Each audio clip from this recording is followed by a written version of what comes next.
Hello everybody and welcome to another video from Mac User. And in this short video I'm going to go through how you force the Windows 11 update on a machine that has the correct specs to run the Windows 11, which is the free update that Microsoft have provided for their machines. Okay, let's get into it. So on this video, as you can see, I've run the software updates from the Windows 10 operating system, and obviously what I'm trying to do is force the machine to actually go to the Windows 11. Even on several restarts trying to get it to work, it just doesn't seem to want to kick in.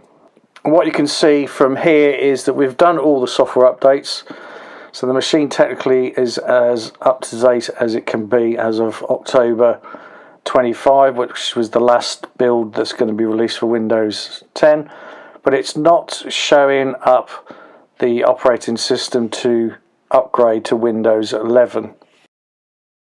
So if you type Windows 11 Assist and then go to this website, and the file that you need is the top one.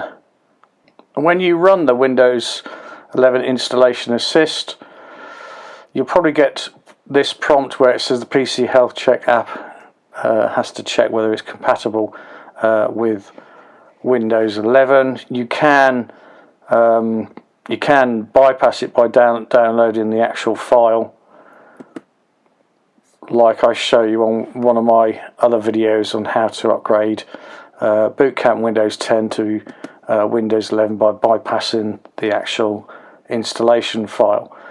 I'll put a link in the description for that video so you can watch that one at a later date. But basically what you have to do is locate the Windows 11 Assistant. It insists that you go and do the PC Health Check.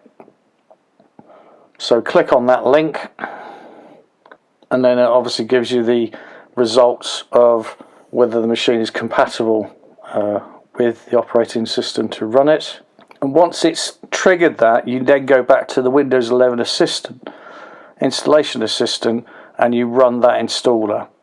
And obviously when I click here and I refresh, it now allows me to go and download the Windows 11 operating system for the computer, and it'll automatically go download that, run the installer, and then it will finish with several reboots, and you then should have Windows 11 on that machine. Hopefully you found that video useful. I'll see you on the next video, and as always, have a great day. Thanks for watching.